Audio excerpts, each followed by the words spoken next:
Good morning. किसी ने message किया था अभी कि कुछ सेक्शंस नहीं हुए हैं, तो हम कोशिश करते हैं उसको ख़त्म करने का। तो सबसे पहले 40411 dishonestly receiving stolen property. So when we have talked about theft, चोरी करना एक crime है that is mentioned, which you have also mentioned in your, that was a question in your question paper, the sample question paper, and you have written about it. So when we talk about theft, it is an offense. And also when we try to sell off things which has been obtained in theft, extorted, these are also an offense. तो मतलब कि अगर आप कोई भी चोरी किए हैं और उस चोरी का सामान को अगर आप बेचते हैं, that is also an offence. So when ever you try two by any thing, you bargain for anything, you go for चोर बाज़ार आपका दिल्ली बॉम्बे में काफ़ी फेमस है. So even if you are buying some of the property which is stolen and you are buying those things and you hear of the opinion और you believe और आपको पता है कि वो चोरी का है, तो आप भी एक ऑफेंस कमिट कर रहे हो. तो आपको क्या ख्याल रखना है कि जो भी आप सामान खरीद रहे हो उसका आप रसीद लें. अगर आपके पास रसीद होगा then you have a sufficient proof that the person has sold off that thing.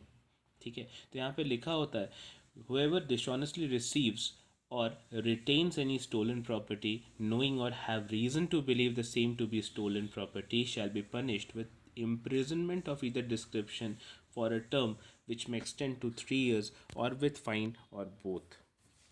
तो यहाँ पे सेम थिंग लिखा हुआ है, डिशऑनेस्टली रिसीव्स और retains the stolen property, and he should be reasonably familiar with the fact that the thing is stolen है. ये इस चीज़ का जानकारी उसको होना चाहिए.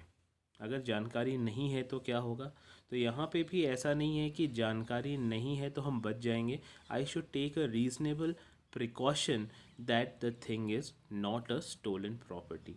एक ऐसा केस हुआ था जहाँ पे आप लोग जानते हैं कबाड़ी का जो सामान खरीदता है, he is the person who doesn't ask for your proof. Bill दिखा के तो वो नहीं खरीदता है. तो अगर उसको हमने कोई सामान बेच दिया और वो चोरी का था और वो ले गया, क्या पुलिस उसको पकड़ सकती है? क्या उसको डिशऑनेस्टली रिसीविंग स्टोलन प्रॉपर्टी लेने के आधार पे अरेस्ट किया जा सकता है? आप इसको आंसर वीडियो के बाद आप आंसर दे सकते हैं. Next section is forgery.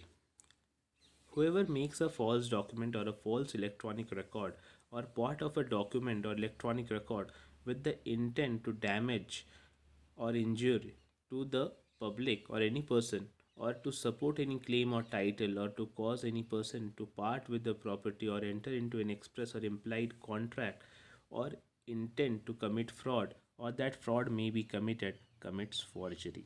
Now forgery is not only the misrepresentation but creating a false document or an electronic record. So it is more than a identity theft. कोई भी theft के लिए क्या ज़रूरी है, आप उसको चोरी करते हैं. बट अगर आप किसी चीज़ को क्रिएट करते हैं, क्रिएट करना मतलब कि जो चीज़ नहीं था उस चीज़ को क्रिएट करना. समझिए कि आप किसी का आधार कार्ड लेते हैं और आधार कार्ड ले जाके किसी का बैंक अकाउंट खोलते हैं. Now that was not in existence. Aadhaar card ज़रूरी था. आधार कार्ड ज़रूरी था तो वहाँ पे आपने आधार कार्ड का फ़ोटोकॉपी दिया और फ़ोटोकॉपी के हिसाब से वहाँ पे बैंक अकाउंट खोल लिया. आधार कार्ड में जो फ़ोटो था उसी का आपने उसको स्कैन करके एक फ़ोटो भी प्रिंट कर लिया जो भी ज़रूरी था बैंक अकाउंट के लिए. नाउ उसमें हो सकता है कि सामने वाला भी इन्वॉल्व हो, बट जो आपने किया वो फॉर्जरी है. क्योंकि ये डॉक्यूमेंट, ये फॉल्स डॉक्यूमेंट तो नहीं था बट फॉल्स तरीके से आपने उसको एक्वायर किया था. और वहाँ पे आपने अकाउंट क्यों खुलवाया बैंक में? हो सकता है कि आप कोई इलीगल ट्रांजैक्शन करना चाहते हो. तो वहाँ पे आप क्या किए, डैमेज किए, इंजरी पहुँचाए, जो पर्सन जिसका आपने वो आइडेंटिटी को चोरी किया, जिसका आधार कार्ड आपने चोरी किया, और उसके आधार पे आपने बैंक के साथ कॉन्ट्रैक्ट किया कि हम यहाँ पे अकाउंट खुलवाने वाले हैं, और उसके आधार पे हो सकता है कोई फ्रॉड किए, कोई इलीगल ट्रांजैक्शन किए, जिससे हो सकता है कि सामने वाले का आपने नुकसान पहुंचाया, तो इसको कहते हैं फॉर्जरी।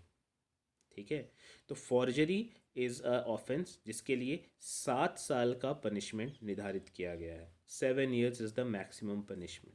समझिए कि जो हम लोग का केवाईसी का रिक्वायरमेंट होता है किसी भी वॉलेट में, देखते होंगे आजकल के दिन में कि पेटीएम में, तो पेटीएम में भी हम लोगों को केवाईसी अपडेट करना पड़ता है। Now I do not want to update my KYC. So what I do is I take somebody's other KYC and verify that KYC on my behalf on that particular site. Now I have done a forgery, किसी और का details लेके अगर हमने KYC update कर दिया और उसके आधार पे हमने पेटीएम में कोई फ्रॉड किया, किसी के साथ कोई फ्रॉड किया, and that is under coming under the purview of the electronic record. और यहाँ पे दोनों चीज़ का ही जिक्र किया गया है दैट द फॉल्स डॉक्यूमेंट कहाँ का होना चाहिए, in a physical form as well as in the electronic form. दोनों में ही अगर कोई भी तरह के का नया चीज़ को किया जाए, फ्रॉड एग्जिस्टिंग चीज़ों पे हुआ जाए, लेकिन अगर कोई भी चीज़ which is not in the existing things but it happens from the existing thing but creates a new record, creates a new false record, creates a new electronic platform, or in the virtual world in the electronic form, is a offense, and that offense is called forgery. What is the maximum punishment for the offense of forgery? That is 7 years. So many people who have been involved in electronic offenses or the cyber offenses are also often prosecuted for the offense of forgery, because they have been creating some of the things in the virtual world or in the cyber world which is not in existence, and because of their creation that people are targeted. So the people who is using the identity of others to create other thing, to false creation of false documents or creation of false identity, or creating new KYC documents which may not be the person who is the original person, who may not be the holder who is the original person of that particular document, are involved in the offenses of forgery. Next is 489A, which talks about the counterfeiting currency notes or bank notes.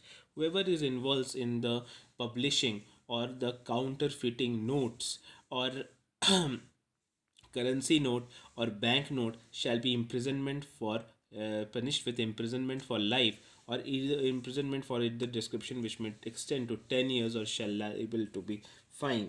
So now whoever is involved in counterfeiting currency, जो हम लोग देखते थे 500,000 का note, काफ़ी जाली note आता था, डिमोनेटाइजेशन हुआ. सो अगर कोई भी इन्वॉल्व होता है तो यहाँ पे ये नहीं लिखा हुआ है कि करेंसी नोट्स और बैंक नोट्स को पब्लिश करना या बनाना. एनीबडी हु इज़ इन्वॉल्व मतलब कि अगर कोई बाहर से भी उस चीज़ को लेके आ रहा है तो भी उसके लिए उसको पनिश किया जाएगा. यहाँ पे बोल देख लिखा होता है, देखो, the performs any part of the process of counterfeiting, any process of counterfeiting any currency और bank note shall be punished. तो यहाँ पे process of counterfeiting, process of counterfeiting मतलब कि अगर आप हो सकता है कि प्रिंटिंग हो रहा होगा नेपाल में, बट आप उसको पैसे खरीद के लेके आ रहे हैं इंडिया में. जैसे वहाँ पे चलता है कि आप मेरे को पूरा क्या कहते हैं, नया 500 का नोट अगर 50,000 का दोगे तो उसके लिए हम 25,000 उसको देंगे, and now that will be circulated in the Indian market. उसको हम लोग मिक्स कर देंगे ओरिजिनल नोट्स के साथ और उसको हम लोग चला देंगे. Now that is the process. So whoever is involved in the process itself shall be imprisoned for life, and 489A will be applicable on that person, not necessarily the person who is involved in printing. ठीक है, कि हम now counter fitting, counter fitting यहाँ पे उसके लिए involve है, counter fitting currency. ठीक है, तो यहाँ पे प्रिंटिंग या कोई भी चीज़ अगर कहीं बाहर हो रहा है, but the person who is involve in creating the source of से where to bring that into circulation, that person is also involved in the process, and that person will be prosecuted for involved in the process, and 489 will be applicable. ठीक है, next 497, adultery. Adultery, you have already answered, most of the people have already answered, so you know what is the offense of adultery. So whenever a female is involved in a sexual relation with some other person who is not her husband, or vice versa, is called the offense of adultery. Now, strangely enough, that has been said that the woman cannot be prosecuted for the offense of adultery, where the men can be prosecuted for the offense of adultery. So here we say, whoever has sexual intercourse with a person who is and whom he knows or has to reason to believe to his wife of another man without the consent or connivance of that man, such sexual intercourse not amounting to the offense of rape is guilty of the offense of adultery and shall be punished with imprisonment of either description for a term which may extend to 5 years, or with fine, or both. In such case, the wife shall not be punishable as an abettor. Abettor का मतलब कि उसको किसी भी तरह से punish नहीं किया जाएगा, मतलब कि even if the wife is the person who has abetted the offence, मतलब कि उकसाई भी गया होगा वाइफ के द्वारा, तो भी उसको किसी भी तरह से पनिशमेंट नहीं दिया जाएगा. So now this is a traditional, हमारा जब भी आईपीसी बना था तब के टाइम पे बताया गया था कि वुमेंस को हम लोग किसी भी तरह से पनिश नहीं कर सकते हैं. आर्टिकल 15 है, तो वुमेन कोई गलत काम कर ही नहीं सकती है. अगर उसके साथ कोई किया भी होगा तो वो जो मैन इन्वॉल्व होगा उसने उसको बहलाया होगा, फुसलाया होगा, या लड़की मान यहाँ पे इस सेक्शन के हिसाब से बोलता है कि द वुमेन तो इतनी सरल है कि उकसा ही नहीं सकती है. तो यहाँ पे बोला है wife shall not be punishable as an abettor, मतलब कि अगर वाइफ ने ऐसा उकसाया होगा, उकसाने के लिए भी पनिशमेंट नहीं कर सकते. ठीक है, तो that is a thing which is now the situation is very different from when it was framed. So इसके लिए इसको थोड़ा चेंज किया गया. तो यहाँ पे बोलता है कि क्या दोनों के लिए लॉ सेम होना चाहिए या फिर लॉ को चेंज कर देना चाहिए. तो ये जो 2018 में ये केस आया था, Joseph shine versus union of India, इसमें बोला कि 497 को हम लोग डीक्रिमिनलाइज कर देते हैं, अनकॉन्स्टिट्यूशनल है, और इसको एडल्ट्री को कोई ऑफेंस नहीं होना चाहिए. एडल्ट्री कोई ऑफेंस नहीं होना चाहिए. Now, adultery is a violation of right to privacy as liberty to women, discriminating against married women and perpetrating gender stereotypes. ठीक है, because that is involved, which makes the property wife the property of the husband and she has not been given adequate rights. Article 14 का violation है, वहाँ पे नहीं है, जो भी है इसका चीज़ लिखा हुआ था. But in this particular case क्या हुआ कि उसको क्या कर दिया गया, डीक्रिमिनलाइज कर दिया गया, कि मतलब ये ऑफेंस नहीं है. ऑफेंस नहीं है मतलब कि if you are married and you are involve in sexual relation with other married men or married women, it is not an offense, though it is a ground for divorce under the Special Marriage Act and also the Hindu Marriage Act. It is basically, uh, adultery is an offense which is still an offense in many of the countries, but the offense is equally punishable for the men and women. So here I would like to ask you a question which you can answer in the after the I send the video.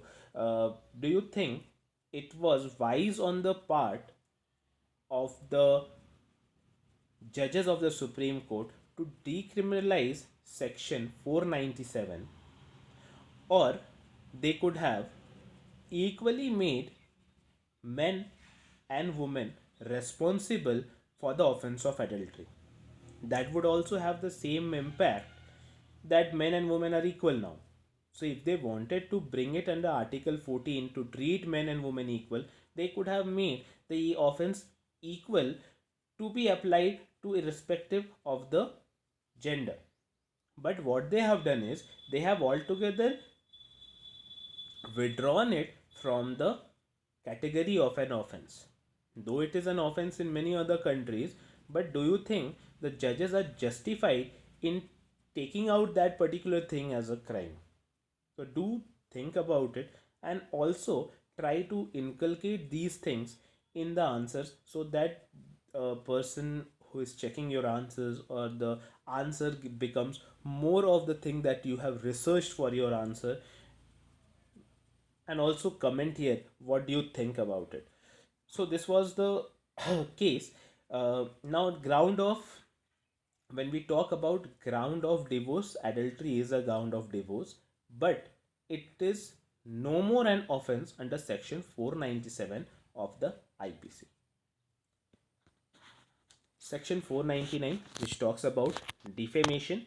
So now, whoever by words either spoken or intended to be read, signs, visible representation, make, publishes, or imputation concerning any person intending to harm, or knowing or having reason to believe that such imputation will harm the reputation of such person, is said, except in the cases hereinafter expected, to defame that person. So when we try to defame others by words, by a written published article, by visible signs, or I publish something which lowers the reputation of that person in front of the right thinking persons of the society, it is called defamation. So बदनाम करना, किसी भी तरह से नाम खराब करना, it is the actual meaning of defamation. So now when we have defamation, do you think कि कैसे हम किसी को बदनाम कर सकते हैं? तो एक सब बहुत अच्छा एग्जांपल दिया हुआ है, अगर आप देखिएगा 499 के साथ, कि हम किसी को, क्लास में कोई चोरी होता है, और क्लास में चोरी होने के बाद हम किसी एक को खड़े करते हैं कि आपने क्या जानते हो तुम चोरी के बारे में। तो सामने वाला एक लड़का खड़ा होता है और उसने कहता है कि जो लड़का खड़ा है उसके कोई मतलब नहीं है। एक लड़का खड़ा होता है और बोलता है कि सर, आदित्य ने चोरी नहीं किया, ये आदित्य बहुत अच्छा लड़का और ये चोरी कर ही नहीं सकता, out of context. Now what that person has done is, by standing up, by pinpointing to Aditya, he has made sure that the person has a reputation which is against him. ठीक है, तो अब क्या किया है, by words he has lowered the reputation, because that person out of context था। तो यहाँ पे अगर वो बोल रहा है that means that Aditya is involved with something, and for that purpose Aditya का बैग चेक होता है और आदित्य के बैग से ये चोरी में कुछ नहीं मिलता है। Aditya can claim defamation from the person who has said those words, because it has lowered his reputation among his classmate, and that amount to defamation. तो डिफेमेशन से क्या होता है, उसका आपका रेपुटेशन खराब होता है। कब आपका डिफेमेशन नहीं होता, जब उस लड़के ने कहा कि आदित्य बहुत अच्छा लड़का है, आदित्य कभी चोरी कर ही नहीं सकता है, और इसके बाद उसका बैग चेक हुआ और उस बैग में कुछ नहीं मिला, तो अब ये कौन करेगा, केस कर सकता है? तो आदित्य बिल्कुल केस कर सकता है कि इसने मेरा रेपुटेशन खराब किया, क्लास में रेपुटेशन मेरा खराब हुआ, और इसलिए हम डिफेमेशन का केस करेंगे उस सीआर पे, या जो भी लड़का उस समय बोला होगा। On the other hand, Aditya के पास कब कोई डिफेंस नहीं होगा, अगर वो बात सच निकल जाए। जो भी लड़का था उसने बोला कि आदित्य ने चोरी किया होगा, आदित्य ने चोरी कर नहीं सकता है, और आदित्य ऐसा लड़का है ही नहीं कि वो चोरी किया होगा, आदित्य आज तक कभी चोरी नहीं किया है। तो इसके बाद उसका बैग चेक होता है आदित्य का, और बैग से उसका जो भी चोरी का सामान है वो रिकवर हो जाता है। Now Aditya can not file a case of defamation. क्यों? रेपुटेशन उसका खराब हुआ, उस लड़के की वजह से हुआ, लेकिन जो भी उसने कहा वो सच हो गया। So now if truth prevails, तो ट्रुथ इज द अगेंस्ट, और truth is an exception to defamation. ठीक है, truth in an exception to defamation. और अगर सच निकल गया, जो भी जिसने कहा और वो सच निकल गया, तो वो डिफेमेशन के कैटेगरी में नहीं आएगा। आईपीएल में एक कंट्रोवर्सी हुआ था जहां पे महेंद्र सिंह धोनी को बोला गया था कि वो पैसा लेकर आईपीएल जीतता है, और ये एलिगेशन उस पर तब लगाया गया था जब वो भारत क्रिकेट का कैप्टन था, क्रिकेट टीम का कैप्टन था, और ये न्यूज़ जी न्यूज़ पे दिखाया गया था। तो जब उसने जब ये न्यूज़ आया, तब उसका रेपुटेशन ख़राब हुआ।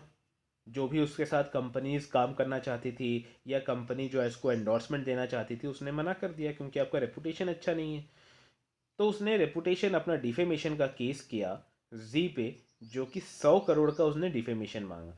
अब ये पैसा से डिफेमेशन से क्या रिलेशन है? कि चलो ठीक है, पैसा से हम किसी का क्या कहते हैं बदनामी खरीद तो नहीं सकते हैं, लेकिन क्या कर सकते हैं, उसको हम लोग कंपनसेट ज़रूर कर सकते हैं।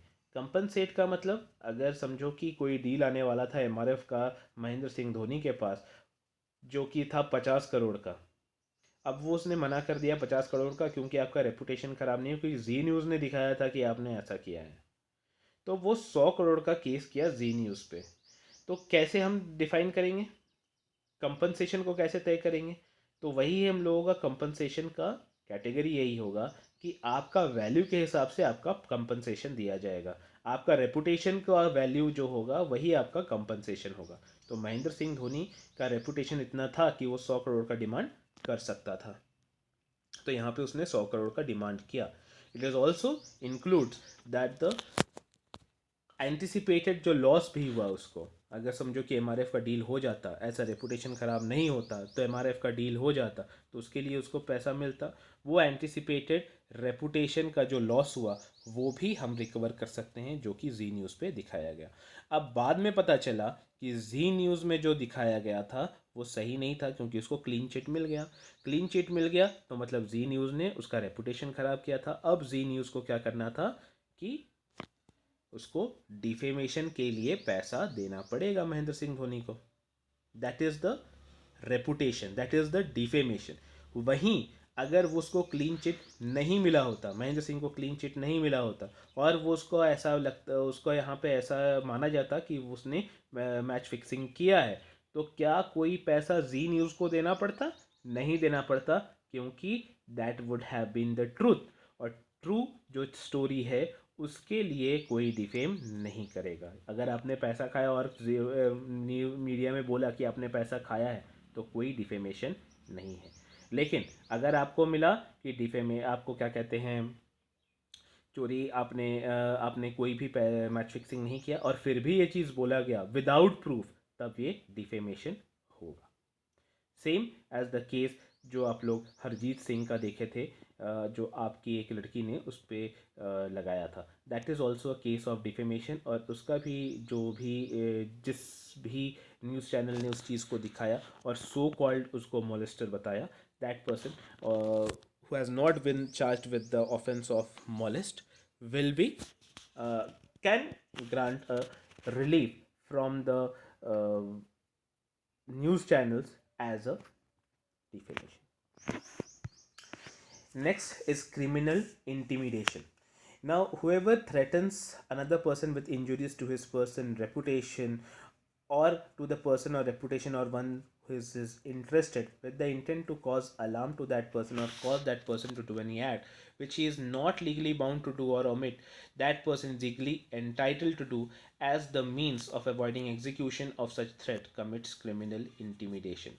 Now criminal intimidation का मतलब किसी भी तरीके से किसी को डराना, धमकाना, या फिर किसी का रेपुटेशन ख़राब करना, किसी भी तरीके से किसी का डरा के किसी से कोई काम करवाना, that is also form of extortion, जहाँ पे हम डरा के धमका के किसी से कोई चीज़ ले लेते हैं। तो यहाँ पे डरा के धमका के हम किसी चीज़ को हम ले नहीं रहे हैं, बट किसी से कोई चीज़ करवाने का कोशिश कर रहे हैं, या फिर कॉन्स्टेंटली उसको डरा रहे हैं, फियर में रख रहे हैं। तो ये चीज़ को अगर कोई करता है, या फिर किसी और जिसके लिए हम प्रोटेक्ट किसी को करते हैं, या हमारे उसके वेलबींग में हम इन्वॉल्व हैं, अगर उसका रेपुटेशन ख़राब करने का कोशिश करता है, या फिर उसको नुकसान पहुंचाने का कोशिश करता है, देन दैट पर्सन क्या कर रहा है, that is a case of criminal intimidation कर रहा है, and that person shall be prosecuted for the offence of criminal intimidation. Section 511, section 511 is a section जो बोलता है कि कोई भी ऑफेंस अगर होता है लेकिन पूरा नहीं होता है, आप चोरी करने गए, ताला तोड़े, चोरी करने के लिए जो गए थे चोरी नहीं कर पाए, that is an offence. But यहाँ पे थेफ्ट पूरा नहीं हुआ, आपने ताला तोड़ा तो मैंने आपने आधा काम किया लेकिन पूरा काम नहीं कर पाए। वैसे ही अटेम्प्ट टू मर्डर पहले से डिफाइंड है सेक्शन 307 आईपीसी में, तो उसके लिए हम अटेम्प्ट नहीं कर सकते हैं। लेकिन ऑल द ऑफेंसेस, जो भी ऑफेंस है, उसके लिए हम ये चीज़ नहीं लिखा हुआ है कि अटेम्प्ट क्या होगा। तो अटेम्प्ट, कोई भी चीज़ को आप जानते हैं अटेम्प्ट लेते हैं आप लोग, तो अटेम्प्ट कोई भी चीज़ का आप किए, but that is also an offence. जो भी गलत काम करने के लिए आप अगर पूरा नहीं करते, प्रिपरेशन आप लोगों को 4 चीज़ बताए थे ना, जब भी आप प्रिपरेशन करते हैं तो preparation is not an offence, but when you try to do some actus reus, to do something towards the commission of the crime, that is an offense। तो आपने अपनी तरफ से कुछ किया जो कि एक ऑफेंस है, लेकिन उसमें आपने पूर्ण सफलता नहीं पाई, you didn't get whole success in committing that particular crime, then you will be punished for the attempt of that crime and not that crime। For example, आप चोरी करने गए, चोरी करने गए, चोरी करने के लिए आपने गेट फांद लिया, उसके बाद आप घर में घुस गए, घर में घुसने के बाद जहाँ पे आपको जो चोरी करना था वहाँ का ताला भी तोड़ दिया, ताला तोड़ने के बाद आपने देखा जो चीज़ आप चोरी करने आए हैं वो वहाँ पे है ही नहीं, तो आपने क्या किया है, अटेम्प्ट टू थेफ्ट किया है, क्योंकि आपने चोरी करने का सारा काम कर लिया था लेकिन अब चोरी हुआ ही नहीं, तो आप अटेम्प्ट टू थेफ्ट किया आपने। या फिर ताला तोड़ के आप जही से ही अंदर घुसे, वहाँ के लोग उठ गए और आपको वहाँ पे जो सामान था उसको छोड़ के वहाँ से भागना पड़ा, then you will be punished for the attempt to theft, because अपनी तरफ से आपने कोशिश कर लिया था लेकिन आप चोरी करने में सफल नहीं हुए। So now that is an offence for the offence of attempt to theft, and also house trespassing, because you have entered the house at a time without permission, so there is an house trespass, so you will be prosecuted for house trespass and also attempt to theft। So attempt is an